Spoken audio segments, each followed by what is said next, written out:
On est aujourd'hui à 10 écrans par foyer avec enfants. J'ai une élève qui est à 15 heures d'écran par jour. C'est un problème de santé publique. Et on sait que quelques minutes de dessin animé le matin va empêcher l'enfant de se concentrer toute la matinée à l'école. C'est des enfants qui ne parlent pas. Leur seul intérêt, c'est d'être sur l'écran ou sur le jeu vidéo. On peut parfois être amené à voir des choses qu'on n'a pas envie de voir. Parce qu'ils ne vivent plus qu'avec cet écran. Il faut que ça aille vite et que ça fasse plaisir d'un coup. C'est du plaisir sans effort. Vraiment, comme quelqu'un sous emprise de la drogue, on ne reconnaît plus. L'enfant devant un écran est privé de ses besoins essentiels et va développer des retards de développement. Mais même en étant conscient, ils ne peuvent plus se passer de l'écran. Quand on se rend même plus compte qu'on perd du temps précieux, du temps de vie, à ne pas utiliser notre cerveau.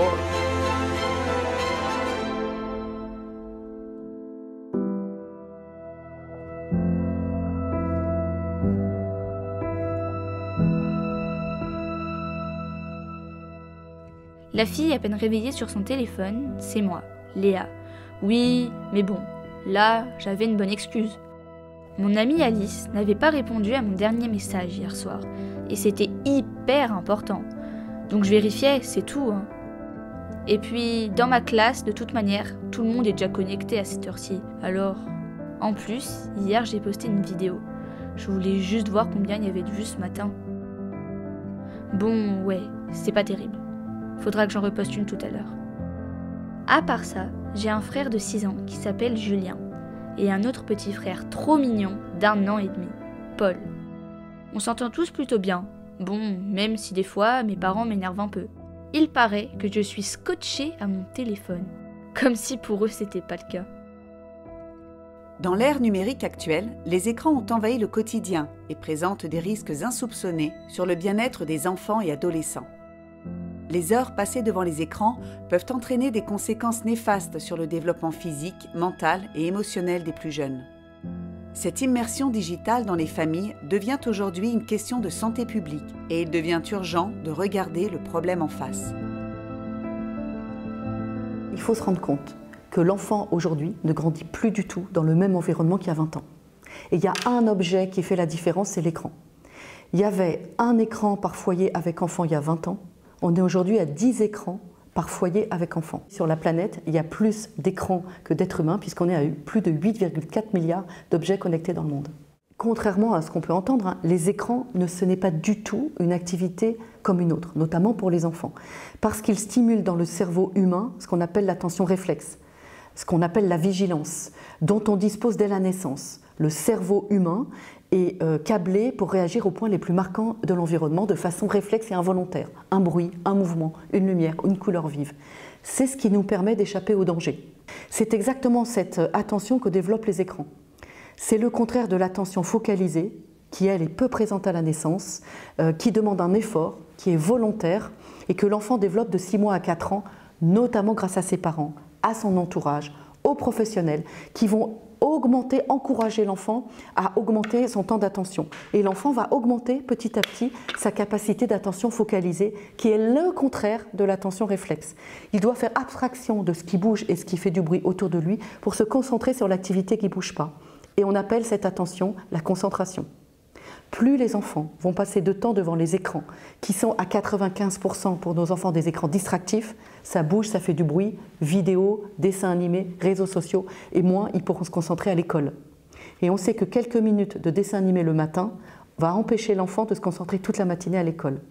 Et la deuxième caractéristique des écrans qui fait que ce n'est pas du tout une activité comme une autre et dont on doit se méfier quand on est parent, c'est que c'est addictif. Parce que les écrans offrent au cerveau humain ce qu'il adore et recherche, c'est du plaisir sans effort.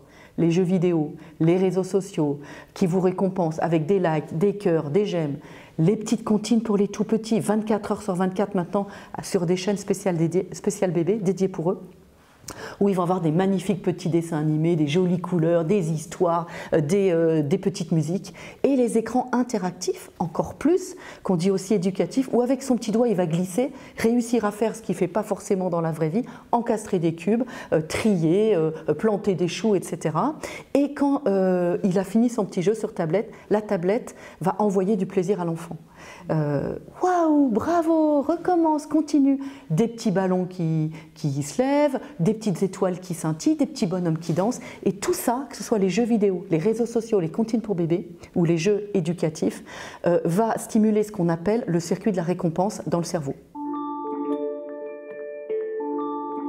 En offrant du plaisir sans effort, les écrans stimulent le circuit de la récompense dans le cerveau qui se met à synthétiser de la dopamine, le neurotransmetteur du plaisir. À force de stimuler ce système, le cerveau finit par devenir tolérant et en ressent moins les effets. Il doit en réclamer de plus en plus pour ressentir les mêmes effets, comme dans une addiction. C'est très vicieux ce système parce qu'on pense que nous aussi, comme adultes, on choisit ce qu'on fait sur Internet. En fait, il faut savoir que c'est Internet qui choisit ce que vous y faites. Parce que tout ce qu'on fait sur Internet, qu'on soit enfant ou adulte, est enregistré, capté par des méga ordinateurs à l'autre bout de la chaîne. C'est pour savoir ce qu'on aime, ce qu'on n'aime pas.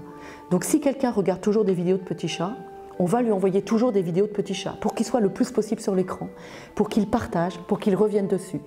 Et les données sont vendues à prix d'or à des annonceurs publicitaires et entre deux vidéos de petits chats, vous aurez de la publicité ciblée, là peut-être sur la nourriture d'animaux, et c'est pareil pour les enfants. Et c'est pour ça qu'on dit souvent, quand c'est gratuit, c'est toi le produit. Et en fait, c'est ce qu'on appelle l'économie de l'attention. On vend notre temps de cerveau disponible à ces entreprises du numérique. Et donc, on comprend que c'est comme une drogue. Et même chez les petits, on a des réactions quand on enlève l'écran à l'enfant, comme un drogué, quoi. Donc les grands, c'est plutôt, ils peuvent agresser verbalement leurs parents, ils peuvent les insulter, tout casser dans la maison, voire être violents. Et puis les tout petits, il y en a qui réagissent très bien quand on arrête l'écran. Et d'autres, ils peuvent se taper la tête contre les murs, se taper la tête contre le sol, hurler, crier, se rouler par terre, jusqu'à temps qu'on rende l'écran, ce qui peut être extrêmement compliqué pour un parent de contrôler et d'arrêter les écrans du coup.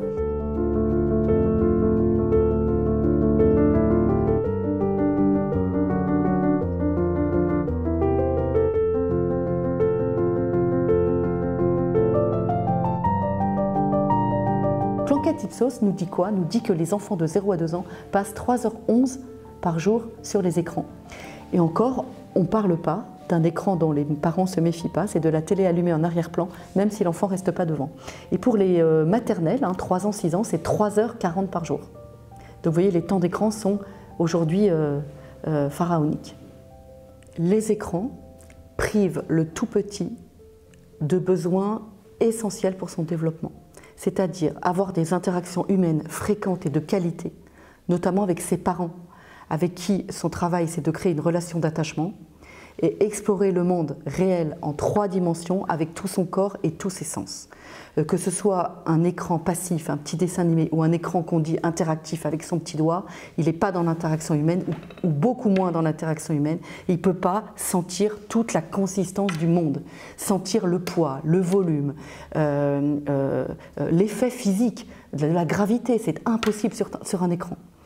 Et quand il a créé la relation d'attachement vitale pour lui, il va explorer le monde avec tous ses sens. Et tous les sens de l'enfant vont envoyer des informations grâce au monde qui l'entoure et à son interaction avec le monde, vont envoyer des informations au cerveau. C'est chaud, c'est froid, c'est lourd, ça tombe, ça a telle odeur, telle sensation.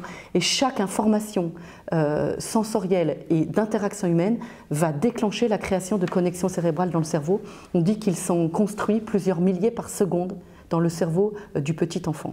Donc l'enfant devant un écran est privé de ses besoins essentiels et va développer des retards de développement et des troubles du comportement qui sont en explosion aujourd'hui. Ça fait maintenant 9 ans que je travaille en tant que puéricultrice de secteur et j'ai pu observer une augmentation des difficultés des enfants. Alors ça peut être des difficultés dans le champ alimentaire, dans le cadre du sommeil, dans le cadre des apprentissages, dans le cadre du langage. Et on est de plus en plus, en tout cas sollicité par les partenaires et notamment les maternelles qui sont confrontés à des grosses difficultés de comportement des enfants qui ne s'inscrivent pas, en tout cas dans le groupe classe, et qui n'ont pas d'attention suffisante pour pouvoir rentrer dans les apprentissages. Le langage souvent n'est pas installé, Donc nous, on a des gros problèmes pour faire rentrer dans les apprentissages, dans le langage écrit, dans le langage oral, parce que c'est des enfants qui ne parlent pas, qui ont que quelques mots. C'est des enfants qui ne savent pas dire pipi, mais qui savent dire télé. Quand on lit une histoire, par exemple, au coin regroupement, on pourrait se dire que l'enfant il va être curieux de ce qui se passe dans le livre, des personnages, du déroulé de l'histoire. Mais en fait, ça demande un effort de concentration, ça demande un effort de compréhension. Et ça, ces enfants-là ne l'ont pas. Il faut que ça aille vite et que ça fasse plaisir d'un coup. Et lire une histoire, c'est pas vite et d'un coup. Donc un petit enfant qui est soumis aux surexpositions aux écrans est un peu compliqué à repérer parce que c'est plein d'éléments bout à bout qui peuvent être d'autres diagnostics. Ça peut être un enfant qui a du mal à s'endormir, c'est un enfant qui peut avoir du mal à se concentrer, c'est un enfant qui va avoir des jeux un peu atypiques. Donc c'est plein de petits signes qui, en soi, seuls, isolés, ne sont pas forcément perturbants, mais mis associés peuvent être inquiétants. On comprend bien que c'est toutes les compétences de l'enfant qui peuvent être touchées.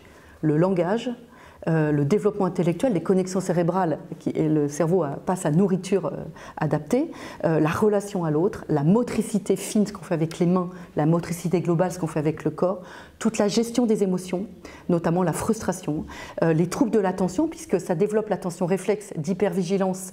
L'enfant est à l'affût du bruit, du mouvement, mais il ne peut pas se concentrer. Ça va jusqu'à des enfants très agités, voire qui jettent tout quand ils sont dans une pièce. On a des troubles du sommeil, parce que la lumière bleue des écrans inhibe la sécrétion de la mélatonine, qui est l'hormone du sommeil. Pourquoi un enfant ne peut pas apprendre à parler avec un écran ? Les parents se disent, je le mets devant un petit dessin animé qui parle, même des fois en anglais, pour qu'il puisse apprendre l'anglais. Mais l'enfant ne peut apprendre aucune langue sur un écran, parce qu'il ne peut apprendre que si c'est un humain qui est en face à face avec lui, même si c'est ses parents et qui le regardent et qui lui parlent. Et puis on comprend bien que devant l'écran, comme il ne manipule pas, il n'est pas en interaction humaine directe, les connexions cérébrales se font mal ou se font pas du tout. Après, on peut développer la relation à l'autre. L'enfant, il a besoin tout le temps du regard de ses parents sur lui depuis la naissance. On appelle ça les rencontres-regards. Et il y a de la communication bien avant le langage. On communique par les yeux, par les intentions, par les émotions. L'enfant sollicite ses parents. Si les parents ne répondent pas à la sollicitation de l'enfant, parce qu'ils sont eux-mêmes, et on le sait, on est tous beaucoup plus sur nos écrans, l'enfant va avoir deux styles de réaction. Soit il va s'agiter, s'énerver, peut-être faire une bêtise pour attirer l'attention du regard de ses parents sur lui, soit il va arrêter de solliciter ses parents. Et si en plus on lui a acheté la dernière baby-tablette éducative de 9 mois, où les parents pensent qu'il apprend l'anglais qu'il apprend les chiffres en anglais, eh ben, il y a un manque de communication, des troubles des interactions et de la communication. Et donc, les parents sont inquiets, ils vont emmener consulter leur pédiatre ou leur médecin, qui va les adresser peut-être vers des spécialistes de ces troubles.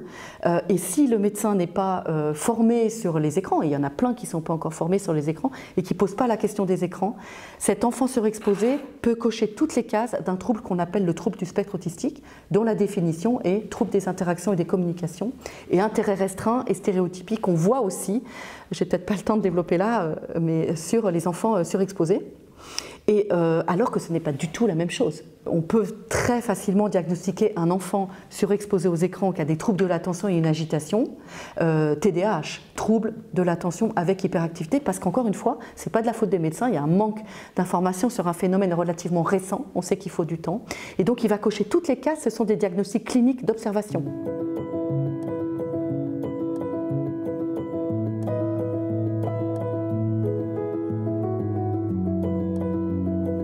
Dis-moi, est-ce que dans ta classe, il y a d'autres enfants, des enfants qui ont des téléphones déjà? Oui.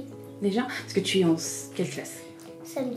Et combien à peu près ont des téléphones? La plupart. La plupart? Ouais. Donc toi, t'en as pas? Si, moi j'en ai un. T'en as un? Oui, mais c'est que pour le mercredi quand maman elle n'est pas là. Ok.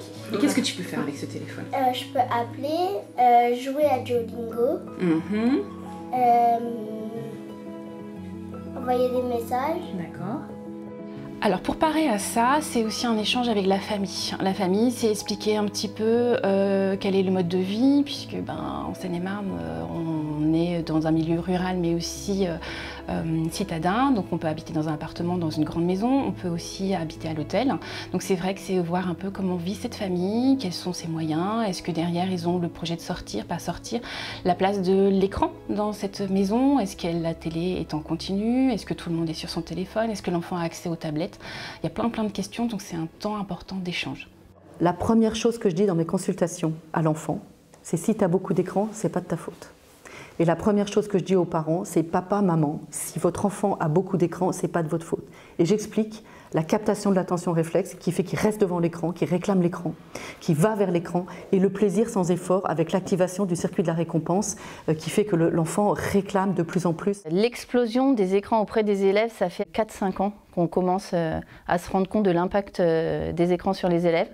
On a des enfants qui sont arrivés avec des comportements qu'on n'avait jamais observés avant, des choses qu'on apprend normalement avant l'entrée à l'école. Tenir des couverts par exemple, tenir une cuillère pour manger, ce genre de choses. Et petit à petit, on a vu le phénomène se généraliser. Le problème se voit à différents niveaux. On le voit également en classe avec des enfants qui ne savent pas tourner les pages d'un livre, qui ne savent pas à quoi sert un livre. Donc ils déchirent les pages, ils jettent le livre, ils marchent dessus.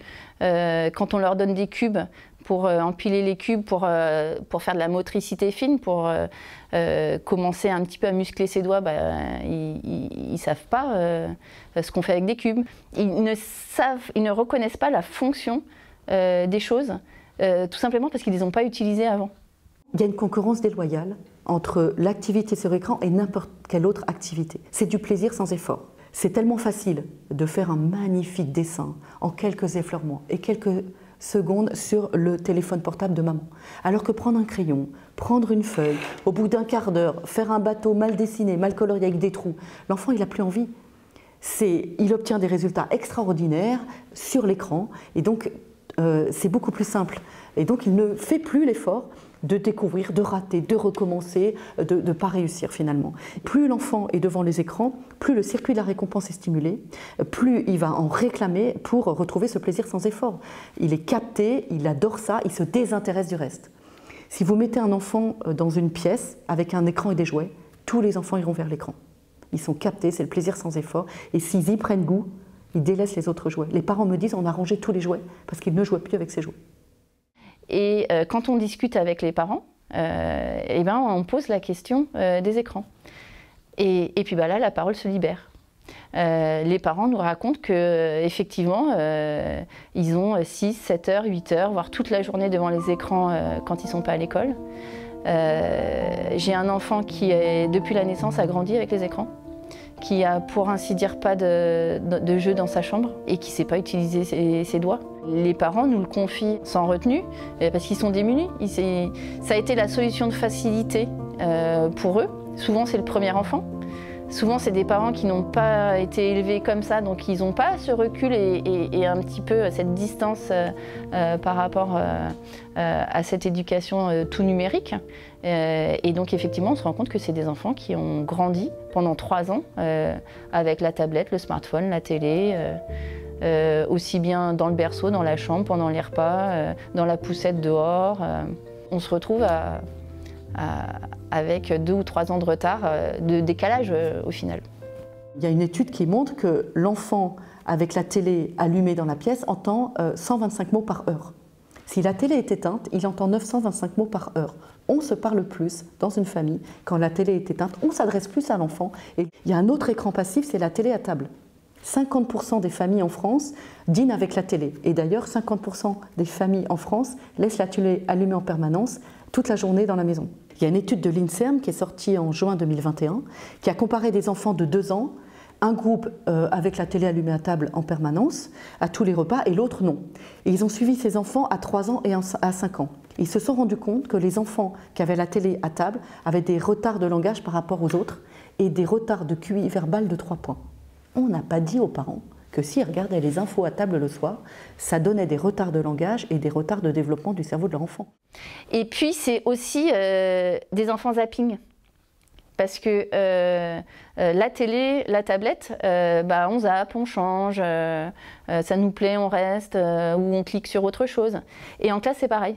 ils restent 2 minutes à une activité et puis hop, ils partent sur autre chose. Et on n'arrive pas à les garder 10 minutes sur un atelier pour qu'ils puissent se concentrer et rentrer dans un apprentissage. Parce que ce n'est pas des choses auxquelles ils ont été habitués petits. Et puis la troisième, ce que j'appelle la troisième toxicité des écrans, c'est si les parents utilisent trop leurs écrans en présence d'un tout petit. Or, la société nous pousse sur les écrans. Il a besoin de parents disponibles émotionnellement. Et ils sont là physiquement, mais ils sont absents psychiquement. Et si vous êtes sur votre téléphone, il y a une étude qui montre que vous êtes 5 fois plus immergé, capté par cette activité que par n'importe quoi d'autre, et donc coupé de ce qui vous entoure, et donc de votre enfant dans la pièce, par exemple, ou au parc. Si vous discutez avec quelqu'un ou si vous lisez un livre, vous restez connecté beaucoup plus avec le monde qui vous entoure, mais pas avec l'écran. On est vraiment plongé dans l'écran. Et donc, le parent fait un petit sourire, regarde son bébé quand il change la couche, ou une maman qui donne le biberon, et elle répond à un SMS sur son téléphone et elle coupe la relation. Si c'est 1 fois ou 2 dans la journée, il n'y aura aucun problème. Sauf qu'on reçoit sur notre téléphone une notification toutes les 40 secondes. Les enfants écrans, souvent, c'est des enfants aussi qui bougent beaucoup, qui ne tiennent pas en place, qui grimpent sur les tables, qui se cachent sous les tables, qui courent partout, qui sortent de la classe. Dès qu'on a le dos tourné, il nous en manque un. On voit la porte ouverte, on comprend qu'il est sorti et on court après dans toute l'école pour le retrouver. C'est des enfants qui n'ont pas de limite parce qu'ils sont dans la recherche du plaisir.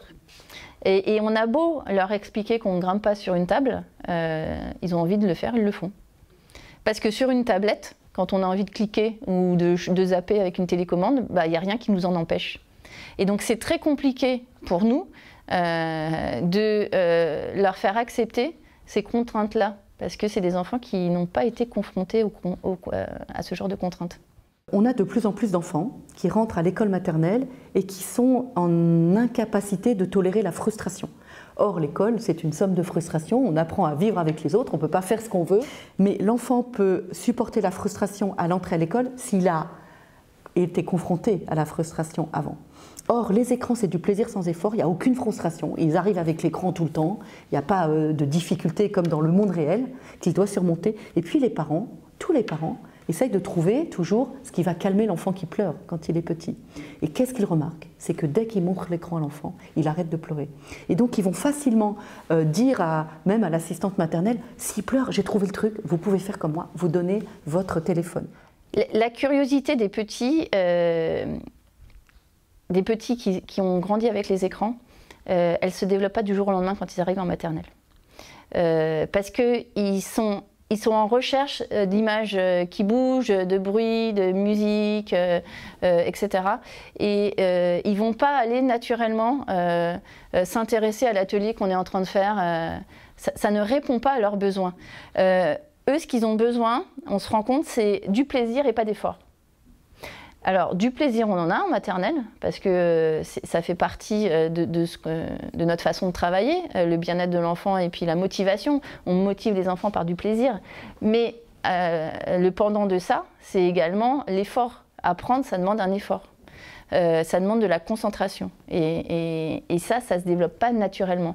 Donc, la curiosité des enfants écrans, qui ont passé 3 ans sur les écrans, ou peut-être un peu moins pour certains, elle n'est pas naturelle quand ils arrivent en classe de petite section.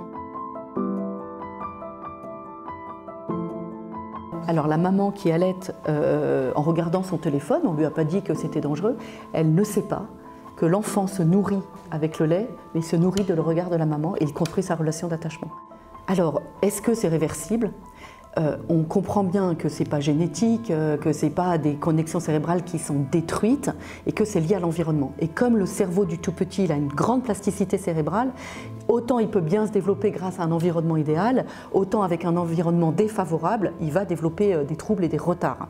Donc oui, c'est réversible, d'autant plus qu'on s'y prend tôt. Après, avec le Covid, j'ai des enfants dans mes consultations beaucoup plus sévèrement atteints, qui ont été mis parce que les parents télétravaillaient avec des crèches fermées et qu'ils n'avaient pas le choix. Donc j'ai vraiment des tout petits, de longues heures par jour devant les écrans, avec des troubles sévères. Et maintenant, il faut souvent 9 mois, 1 an, 18 mois, 2 ans, pour que je vois des enfants récupérer leur retard. Il est jamais trop tard, en tout cas pour pouvoir sensibiliser et informer les parents sur les dangers de la surexposition aux écrans. C'est sûr que si on agit précocement, il y aura quand même beaucoup plus d'effets bénéfiques ensuite dans la récupération du développement de l'enfant. Mais il n'est jamais trop tard, parce que par le biais des recherches, des études en neurosciences, on peut voir que l'enfant a une grande plasticité de récupération cérébrale et qu'on peut à tout moment modifier la trajectoire de développement. Dès qu'ils arrêtent les écrans, dans l'ensemble, les parents voient l'évolution. C'est pas immédiat, c'est pas en 3 jours, mais au bout de quelques semaines, ils voient leur enfant progresser. Quand l'enfant ne progresse pas, malheureusement, parce qu'on conseille aux parents d'arrêter les écrans, mais ce n'est pas parce qu'on leur conseille qu'ils le font. Pour certains enfants, on en est même rendu à proposer un dossier MDPH pour qu'ils puissent avoir une AESH attitrée qui va essayer de les concentrer, de les ramener sur la tâche pour que l'apprentissage se fasse plus individuel et non collectif. Dès que la famille rentre à la PMI, il y a quand même la question de l'écran qui va être posée. Est-ce que derrière la télé est allumée sur un petit de quelques jours? Quand on arrive en visite à domicile, la télé peut être déjà présente. Donc il y aura cette sensibilisation, d'explication à la famille des dangers de la surexposition, que c'est un outil intéressant mais qui est à utiliser plus tard. Donc dans chaque MDS, il y a une puéricultrice experte écran qui va pouvoir proposer des consultations spécifiques dans la santé numérique et infantile. Donc elle peut recevoir les parents, il faut que les parents en tout cas soient acteurs de cette démarche et puis en tout cas identifier des difficultés, des problématiques liées aux écrans. Et donc ils peuvent venir nous rencontrer lors d'une consultation puéricultrice qui est dédiée aux écrans. On reçoit ces familles et dans le cadre de ces consultations, elles vont se baser autour de 3 axes. Le premier axe, c'est qu'on va déjà mesurer la présence des écrans dans la vie quotidienne de l'enfant. Deuxième point, on va en tout cas pouvoir observer, identifier, évaluer l'impact des écrans sur le développement de l'enfant.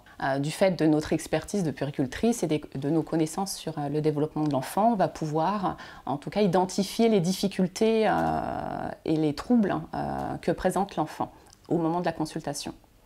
Le troisième temps de cette consultation, c'est de pouvoir accompagner les parents dans le sevrage des écrans pour que l'enfant puisse récupérer en tout cas son développement.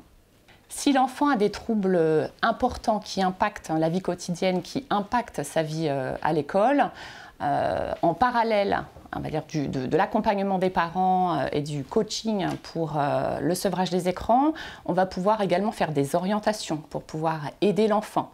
Ça peut être des orientations vers des spécialistes, le médecin traitant, des psychologues, des neuropédiatres. On va pouvoir aussi accompagner les parents dans un dossier MDPH s'il y a nécessité et besoin de mettre en place une aide humaine au sein de l'école. On peut également l'orienter vers des structures, on va dire des plateformes de diagnostic dans le trouble du neurodéveloppement. Si les parents, en tout cas, se questionnent quant à l'usage des écrans et ont besoin d'échanger avec une puéricultrice pour faire le point sur la santé de leur enfant, ils peuvent se rendre sur le site du département où est référencé toutes les PMI de leur secteur et qu'ils n'hésitent pas, en tout cas, à joindre la PMI pour prendre un rendez-vous avec la puéricultrice. Afin de revenir à une consommation raisonnée des écrans, la psychologue Sabine Duflot propose une méthode simple et qui concerne tous les âges de la famille, les 4 pas. Pas d'écran le matin avant de partir à l'école, pas pendant les repas, pas dans la chambre de l'enfant et pas avant de se coucher. Ce nouveau rythme à adopter permettra à l'enfant et l'adolescent de focaliser son attention sur autre chose, de trouver d'autres centres d'intérêt et de développer sa sociabilisation et sa pensée, et de recentrer l'intérêt premier de la nuit, le repos. Les parents, on voit bien, ont un rôle beaucoup plus difficile aujourd'hui que quand il n'y avait pas les écrans. C'est compliqué d'être parent, mais alors on leur a rajouté quelque chose. Les écrans ont envahi les familles et c'est extrêmement compliqué pour les parents. Après, ils se retrouvent souvent démunis pour les gérer. Donc pour les tout petits, vraiment, les parents peuvent trouver déjà de l'aide dans leur entourage. S'il y a une grand-mère qui élève des chefs dans l'Arzac, il n'y a pas de Wi-Fi, zone blanche, eh bien, on va passer un mois en vacances pour recréer la relation d'attachement, découvrir le monde en 3 dimensions réelles, avec tous ses sens et toute sa consistance. Et puis, au niveau des professionnels, il ne faut pas hésiter, notamment dans le département du 77, qui est pilote sur cette question, à vous diriger et solliciter la PMI, la protection maternelle et infantile, qui développe un programme notamment de développement de consultations spécialisées avec des puéricultrices que je vais former sur les enfants de 0 à 6 ans. Et puis pour les grands, mais il y a des services de pédopsie, il y a des services d'addictologie, il y a des services de soutien à la parentalité, notamment dans les villes, je pense au PRE, Programme de réussite éducative. Donc dirigez-vous vers tous les professionnels qui ont comme spécificité de soutenir les familles, notamment à domicile, des fois. Et puis tournez-vous vers tout ce qui peut être offert pour vos enfants. Ça peut être la ludothèque, la bibliothèque, des colonies de vacances sans écran quand on est adolescent. N'hésitez pas, il y a des groupes de parents qui sont en train de se former, des groupes d'enseignants qui sont en train de se former pour alerter, mobiliser. Et puis un jour, mes parents en ont eu marre. On ne se parlait presque plus. J'étais devenue complètement accro aux réseaux sociaux. Je passais des heures à scroller sans but et à guetter les likes sur mes vidéos. Et puis, c'est vrai que je ne jouais plus autant avec mes frères qu'avant. Chacun était absorbé par son propre monde virtuel. Alors, on a décidé de faire des efforts, tous ensemble, chacun à notre niveau. C'est sûr, au début, ça n'a pas été facile. Les vieux réflexes étaient difficiles à oublier. Et puis, il y avait des moments de frustration, et même de colère. Mes parents ont instauré des règles pour limiter le temps passé sur les écrans. Et oui, petit à petit, les choses ont changé. On se parle plus, on fait des activités qui nous plaisent, on joue ensemble. Finalement, ce qui a été le plus difficile, c'est de prendre conscience de tout le temps précieux qu'on a perdu. Chacun isolé derrière nos écrans. Aujourd'hui, c'est clair que oui, je suis reconnaissante à mes parents d'avoir fait ce choix de nous rapprocher, même si ça nous a demandé des efforts. Et chaque jour, on s'efforce de préserver cette précieuse connexion, conscient du temps qu'il nous reste à partager ensemble.